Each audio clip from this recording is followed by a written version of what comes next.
I don't wanna waste your time. I wanna take you to a place of mine and maybe talk about the universe. Or maybe we can watch some television. I'm hella with it, just let me know I'm available. I know you got a schedule, probably on the grind. I just think that you incredible, baby, you know you fine. West Coast. I don't wanna waste your time. I wanna take you to a place of mine and roll another, bring some music, we can drink some wine. And when we wake up in the morning, we can press rewind and talk about it if you want to. Baby, it's all on you.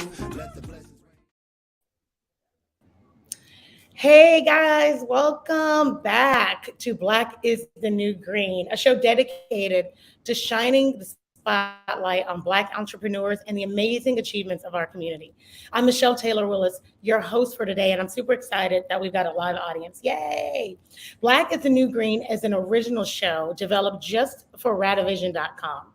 It's where you can check out an entire universe of programming built just for entrepreneurs in the startup and entrepreneurial worlds. And it's amazing. It's for, startups and entrepreneurs who are doing amazing things and founders who have done amazing things. But it's also for people who are just getting started. So if you are that person, don't fret. We've got something for everybody. It's for people literally just like you. We want to build incredible companies and we want to write the script for what the business future looks like. So are you guys ready? I hope you are, because today is going to be a treat. I'm so excited. And I'm a little sad that I wasn't as good and as powerful as this woman is when I was her age, but I'm only a couple years older than her, so it's fine. It's not really a big deal. My guest for today is Jaquelle Horton. She's the founder of Fave, which when you guys figure out what this is, if you haven't heard of it, you're going to be amazed. And the amount of money she's raised for it and the more money she's going to raise and the money that you're going to invest in it, because you're going to be so excited and you're going to want to support her. So welcome, Jaquelle. Hello, everybody. So glad to be here. Thank you so much, Michelle. I can't wait to dive in with you. No worries, no worries. And if I'm not mistaken, you are actually joining us from Switzerland, right? I am, yes. I live in Switzerland now and love it. So peaceful, great quality of life, super safe, and yeah, super happy to be here. Super safe. That part I like, because I live in Atlanta, which isn't always super safe. So right, that was the key. That was the key reason for us here, and I have to call that out for sure. Absolutely. So, all right, just to kind of level set here, can you let our viewers know and our listeners who will be tuning in on Team Replay, what is Fave and why did you create that platform? Yeah, so thank you again for bringing me on. Fave is a platform that's dedicated to super fans. So it's where fans who are obsessed with their favorite artist, favorite TV show, favorite movie, book, fashion brand, etc., can come here to this platform and just completely immerse in what they love and just unapologetically dive into the passion that they have for this, right? And so we allow fans to connect and bond with other like-minded fans who they just kind of deeply feel the same passion for that kind of entity that they love. We allow them to create unique content and express themselves in a variety of ways and showcase the amazing activities that they're doing as a fan. We allow them to get recognized and kind of seen and heard for this activity in ways that have been unprecedented that we've seen today.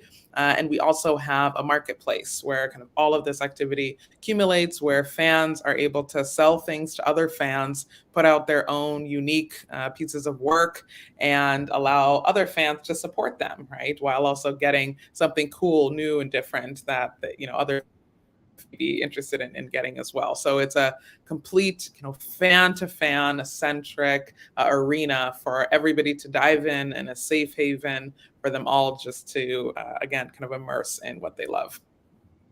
So okay, and then second part, why did you start this platform? Yes, yeah, this is kind of a two-part answer where professionally and personally kind of led to this. I'd say professionally, I spent 7.5 years where 5 of those years was at YouTube. And at YouTube, I was driving the creator and fan engagement products and saw very clearly that we had a number of platforms similar to YouTube that allowed for creators to do a great job at allowing them to create a message for their audience and get it out there, right? And spread that word to them and provide them with amazing content.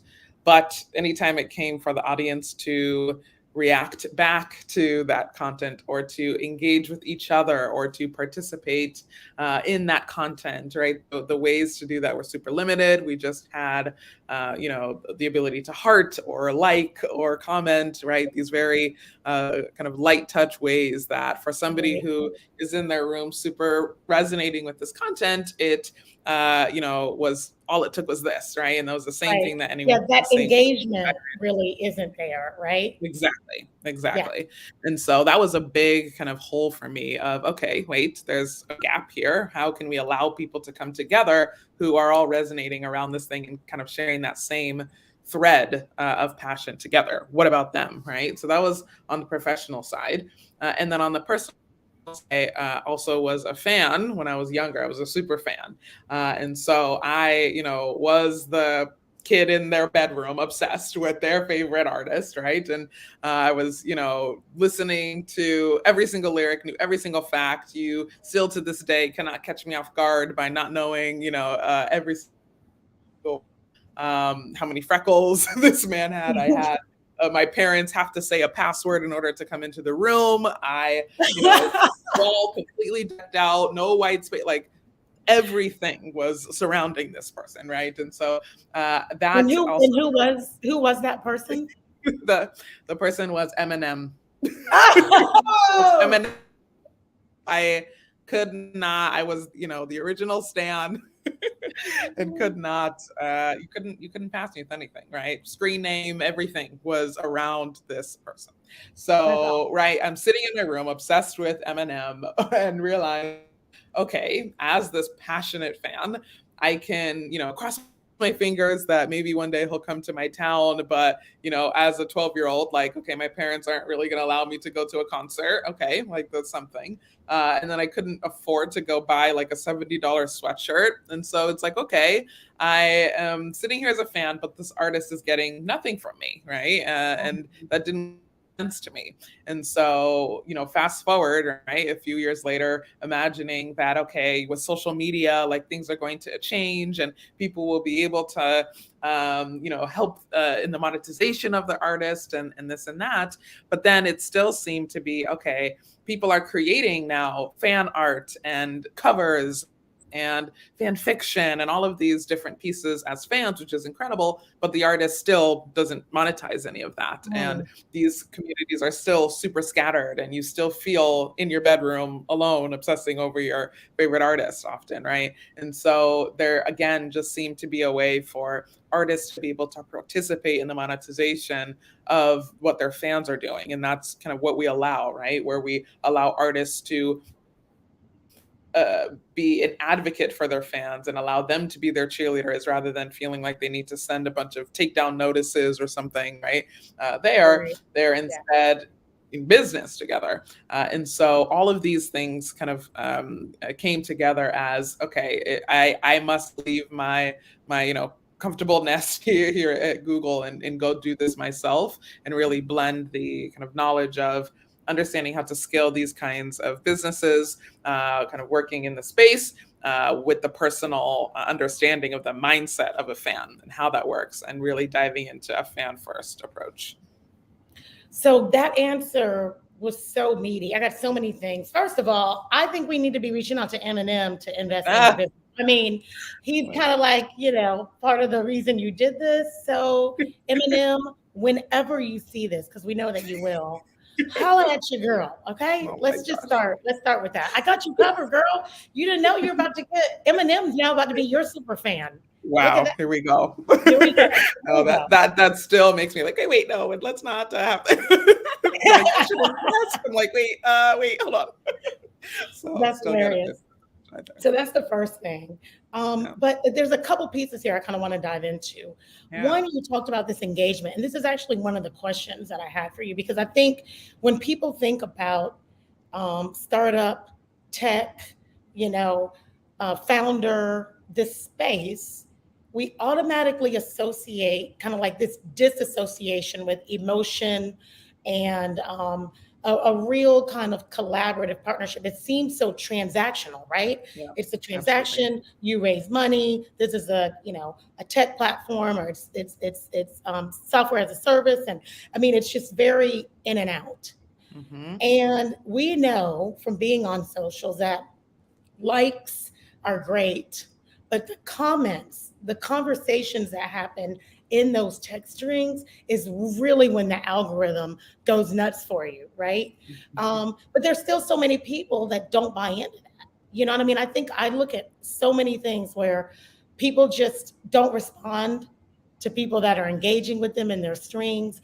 And I Mm-hmm. love how you took this concept and you were like, no, engagement is key. This emotion and this connection to the fans and the artists back to the fans really is where the play is. That's where the super fandom works, and that's where the real monetization can happen.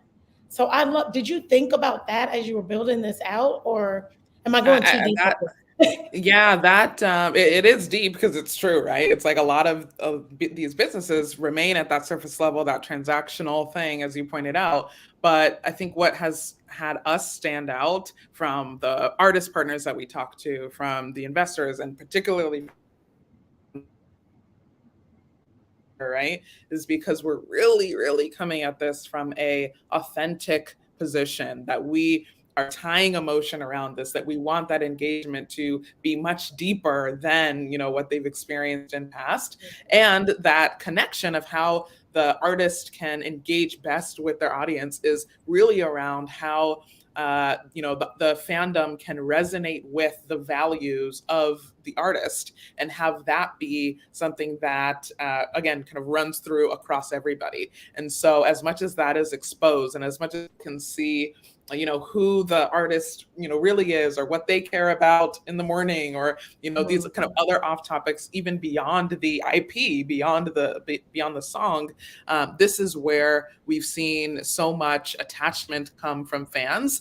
And better yet, right, that attachment and that bond and that engagement doesn't always only have to come from the artist, right? The artists are very busy. They have plenty of things to do, as are, a lot of folks who are diving in. But there is, in fact, a real community who want to spend time diving into what they're passionate about, and we can leverage each other, right? It's like that rich comment that you see somewhere in a post. It doesn't only have to be something that is meant for the creator to see. It can be, hey, other people, let's dive in on this together and let's connect and bond. And beyond just the reply thread, right, going over, how can we enrich that and have that Right. connection and bond go even deeper and in many different formats and ways, and understand that connection between each other is really something to propel. Absolutely. So who would you say benefits most from Fave? Is it the fans or is it the artists? That's actually an interesting question, because the obvious answer is like fans. It's a fan first platform. We, everything is empowering fans. That's our mission, right? So it's like, of course. But the artists actually have, and this is why, as much as we are around like fans connecting with fans, we're in kind of deep business and partnerships with artists, right? Whether or not they're on the platform, because they see such benefit their fans having a place where they can bond, and where their fans can come and extend the story world that the artist created for them, and where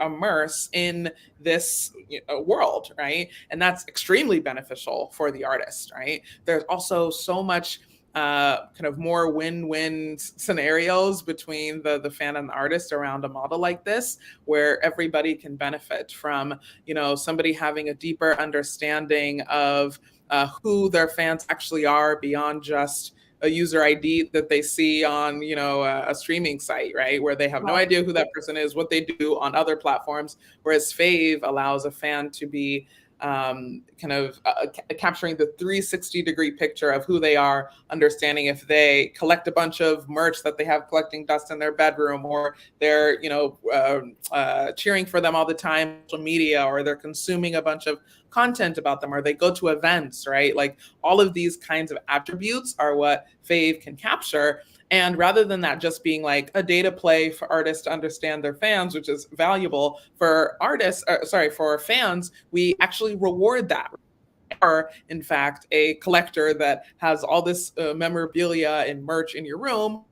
Now that we know that, we can reward you with those things that you actually care about, right? And have that be the way that you get recognized. Or if we know that you want to go to events or continuously go to events, that's where we can lean in to have that be something that fans are able to benefit from the platform, right? So in addition to this kind of place where fans can connect, it's also a way for the artists to see their fans and then reward them together, right? And reward the things that they are doing, and reward all of the kind of things that happen on an individual level and as a fandom, as a community. So there's a ton of kind of things that can interweave here that have benefits for both.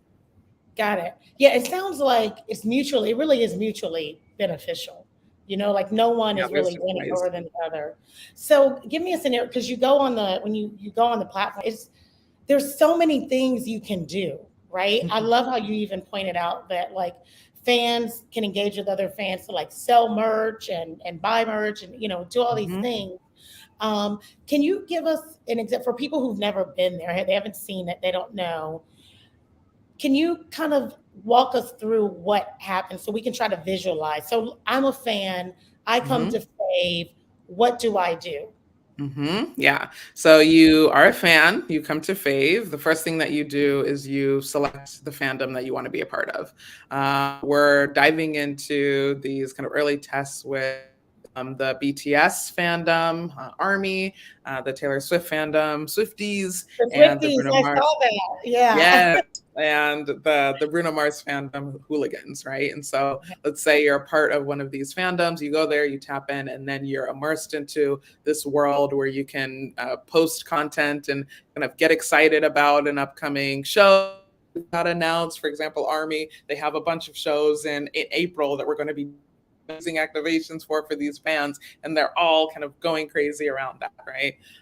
Or if there's new music that you want to talk about, or music you want to resonate on from back in the day, from a past era, these are all a place where you can have these unfiltered conversations in a safe place where you don't have the judgment of school friends who don't care about you, or coworkers who think you might be weird Mm, for obsessing over this thing, right? It's like, just go in wow. here in this safe place and just be unapologetic, right? That's kind of the core of it. And then again, you can see many different things around. For example, we're getting ready to unlock a feature around fan moments, where fans can document the different activities that they have had as a fan, like the different moments that stand out to them, Mm, where they can say anything from I have for example, the day that I discovered the artist, right, was this day. It was, and I, tell the story around it, and then, share a couple moments within, and then beyond that, they can say, I went to my first concert and I had this, or I met my best friend. We hear all stories all the time about I met my best friend, or I met my roommate, etc. Here, and they can document all of those things, share the highlights that they have as fan moments, and really dive in. And then again, right, all of these activities allow for fans to earn, where those earnings can help them redeem rewards and activities. We have various partnerships across the industry that allow us to reward fans in different ways, like, hey, I can get early access tickets before any other fan can, right? Or I can receive this kind of exclusive appreciation box from this partner and really feel like I'm important, like people see me, right. right? I'm getting all of these things, etc. And then those earnings also can allow you to redeem different things within our marketplace, where you can come in and buy things from other fans, support their small businesses, and see their very unique creations. And then also sell your own, right? You can come on as a seller and you can sell anything, right?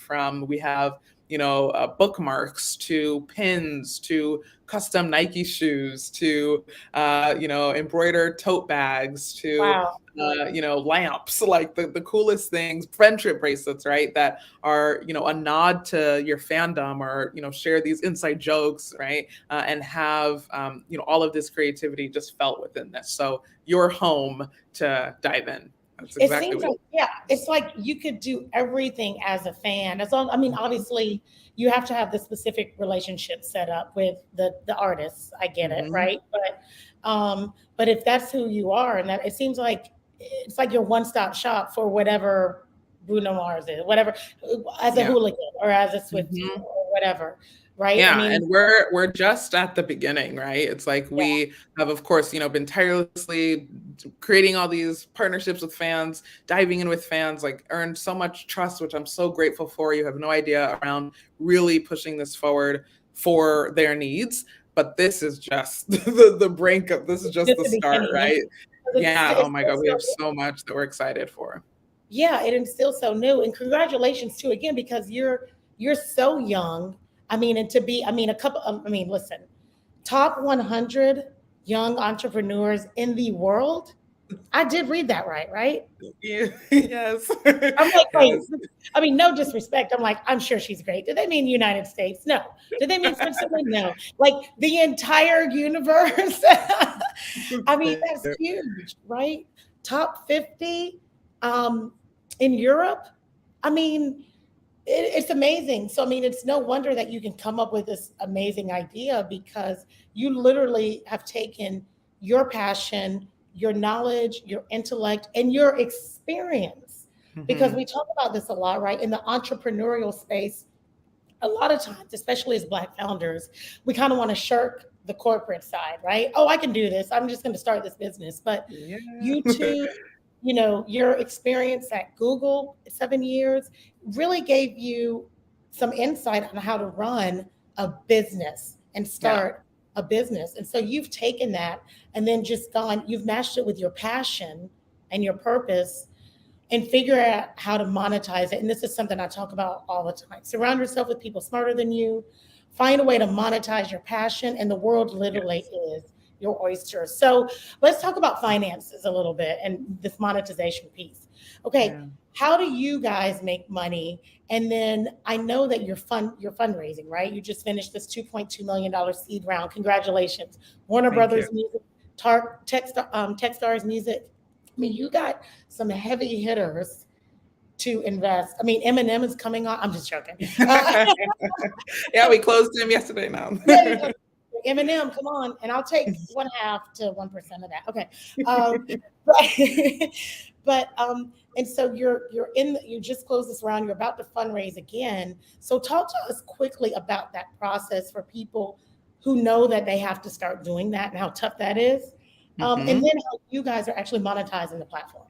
Yeah, so maybe to start on that first, given your first question, we take a percentage from the transaction as a transaction fee in the marketplace, right? And so all of the activity that goes on the platform, again, kind of accumulates to getting rewarded with items within the marketplace, and we take a cut.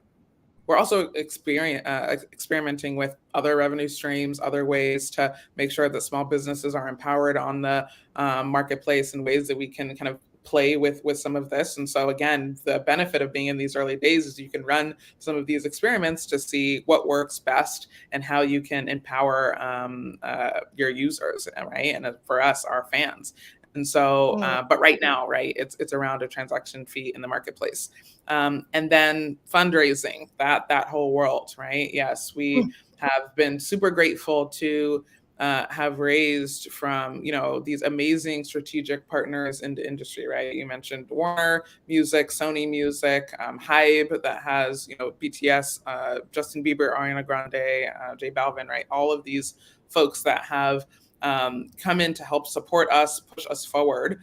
And I think there's been a couple things that I've taken away from that process that I think as people set out on this journey is important to remember. And for me, it was really, really making sure that I surround myself with strategic alignment, right? And not just, ironically, as the title of the show, not just green, not just a check, not just, a drop of cash, because you'll find that there, fortunately and unfortunately, is a lot of funds out there. There's a lot of people who in this environment can support you with money, right? I saw it as even a bit silly sometimes around like, how is there all this money that people are throwing at these businesses? Like that is insane. Like that's insane that there's all this money, right? And so I'd say the first thing is don't just take different circumstances are different, right? But it's like when you have strong conviction for what you're doing, which I'll kind of circle back to as the second point, you have the ability to make sure that you can align around people who will strategically support your vision and push that along, right? So that it's not just a check and then, okay, you're on your own. Let me know how your, financials are doing a year from now. It's instead, okay, yeah, like we want skin in the game because we believe that our strategy, right, or our thesis on the world or our, bet on where things are going is what you're doing. And we want to help you make that happen. And we will put in our own resources, our own, neck on the line, our own, team, et cetera. And those are the best partnerships. And so that's why I have, labels on my cap table, because these folks have come in and so amazingly been incredible partners for us to dive in on, right? Even from the early days when, we were pushing this forward as just a vision before we had anything out there, they were right there with us and they saw it. And for the long haul, they're with us to make this a success, right? And so that was a very big thing that I would say, find people who, and every industry is different, right? If it's an investor who has a bunch of connects or experience in the space that you're in, that's a very different story and feeling and execution process than an investor who, is just kind of looking at cross sector and, doesn't have as deep experience. And again, just kind of sees your thing as an incredible way to make a bunch of money, which of course there is a space for that. But I would absolutely prioritize those with strategic alignment. I'd say the second thing is what I had mentioned around having conviction. Yeah. The biggest kind of night and day that I saw from kind of my ability to raise funds versus, other founders that I, chat with frequently or other struggles that I saw in the space was having this kind of unrefutable, undying conviction for what you are pushing forward. This belief in yourself that the experience that you are building is in fact what is needed for the target user set that you have. And that when you get asked a question about it, or when you get challenged in a certain way, you have thought about that and you have an answer for that. And you believe that your answer is the insight that everybody else in the world is missing, and that you uniquely have discovered, and that those insights are rooted in data and are rooted in, your unique gut from what you formed from your past experience, and nobody can tell you different, right? And that's a bit intimidating to come into and walk into those shoes of like, okay, like all these people know better than me in this, but it's like, no, you are going to these meetings and people look at you as you are the expert in this space, and they will believe you when you come in with that conviction. And knowing your stuff and having that in you is especially important when you're underrepresented, right? When you are a mother like I am, when you hear my kid crying in the background and you think, oh, okay, maybe she spends all her time, taking care of her kids, when it's like, no, the reason I'm doing this is I'm that compelled, or I know that there's a huge uphill battle for, somebody who looks like me, but all of that because I need to see this vision come alive in the world. And so, those are the two kind of key things that stood out for me in the process. Which I love. It's so funny. You're taking me right into my next question. And we're actually going to stop here in a second, ask some of these questions that are coming in. But you mentioned the uphill battle, being the mother. So let me ask you a question. And if you can answer this in about a minute, it'd be great. What's harder, being Black Being a Black woman, being a woman, or being a mother in this space? That's a good question. I haven't segmented it out. But if I were to think it through now, so I would say being I'm gonna say two. Being a Black woman, because when you turn on the camera and you see me, there's no hiding that, right? I can have my kid, over here playing her toys, and she would be off camera, and you don't see that. Maybe you hear a little bit, right? But you turn on the camera and you see me, and you immediately have, even if it's subconscious, even if it's not meaningful, some bias, right? Of like, okay, do I trust this founder? And do I trust them because I believe that they can execute this idea? And trust sometimes come from like familiarity often, right? And it's like sometimes it maybe feel more distance from that for them. And so that's Right. why I feel so strongly about, like, I'm not leaving you any room to think that I may not be trusted, or that I don't know what I'm doing or something like this, because you are less familiar with me for some reason.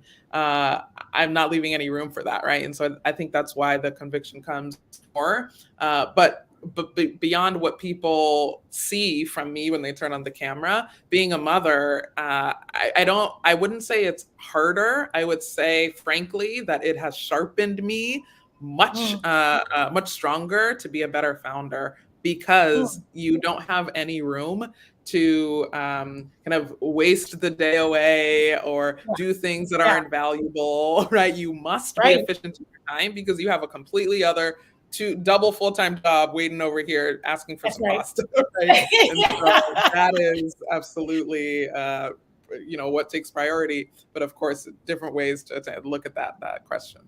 Kids do have a way of reprioritizing your thoughts and visions, don't they? That's Um, exactly it. Thank you for answering that, because obviously, right, this is built around the Black experience in this space, and we know it's not always fun, right? I mean, You we had a know? guest a few weeks ago, and he point blank was like, "Oh, if you want to feel comfortable, this isn't where you want to be, friend. This is not. You don't come here for hugs and warms and fuzzies." As a Black, he's a man, right? So as a Black male, Mhm. he's like, "Oh, this is, you got to really believe this is where you want to It be." has to be worth it. It has to You be worth know, it. And I think, honestly, that conviction and making it making sure that it's worth it will ring true no matter what you look like and what you're doing, but especially when you look like this, because of that uphill battle. Yeah, you can't hide it, and you got to that's push right. through it. All right, a couple questions real quick here. This will be kind of like a rapid fire round, okay? Because this Sure. discussion is so great. I could do this for an hour because you're amazing. Okay, let me get back up here. Okay, what's the most? Oh, that question disappeared. Okay, how do you choose which fandom will you go after next? Yeah, this has been an interesting one for us. So right now, our model, kind of given our early days, has been really aligning around fans and the fan partners that we've made to understand which ones that we'll push forward next, right? Like from our early research, we started chatting with Swifties and then said, okay, yeah, this person wanted us to meet the other one, and then we started introducing. But so right now we're in this like per fandom onboard mode, but very soon we will be opening to any fandom that wants to Oh come in, wow, right? And allowing for, if you don't see your fandom that we happen to have selected on the platform, you can dive in however you want. So we're very much looking forward to those days, and yeah, allow any fan to just dive in. awesome. Okay, which music genre has the most diehard fans so far that you've seen? It depends on how you define Die Hard. I'd say like some of the classic ones that you typically see are like these, mega pop fandoms that you have. But like people who go hard, for example, in like hip hop, will go, super hard for their artist in other ways that you may not see in other genres, right? Right. They have a different kind of fandom. Oftentimes, some hip hop fandoms like aren't necessarily in a community, right? But they individually are these incredible fans. Whereas, like the BTS fandom that, is in the pop space or the K-pop space and has, this self organizing community is really fascinating to see as well. But it frankly can't be bucketed into genre like that, right? Like you see Cardi B's fans, like that is a community, that goes incredibly hard. Nicki Minaj fans go incredibly hard. Artists that are individually served and you don't really kind of see much.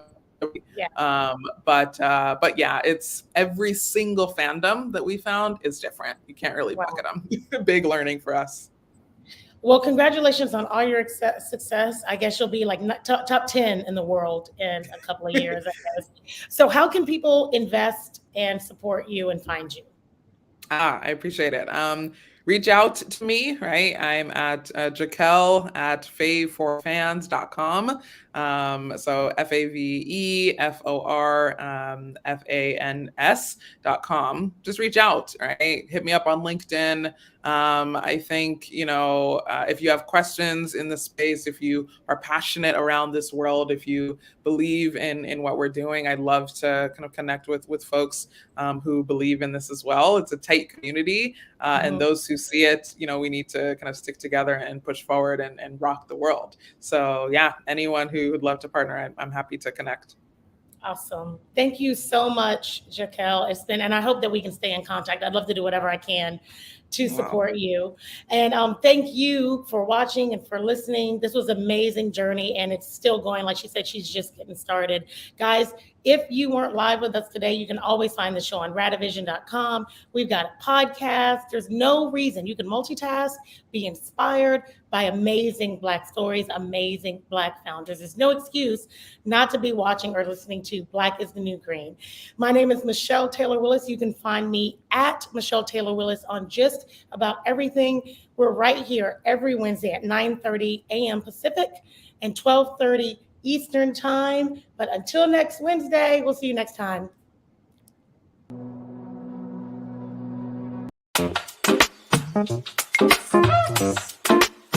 I don't wanna waste your time. I wanna take you to a place of mine and maybe talk about the universe. Or maybe we can watch some television. I'm hella with it. Just let me know I'm available. I know you got a schedule, probably on the grind. I just think that you incredible, baby. You know you fine. West Coast. I don't wanna waste your time. I wanna take you to a place of mine and roll another, bring some music. We can drink some wine. And when we wake up in the morning, we can press rewind and talk about it if you want to.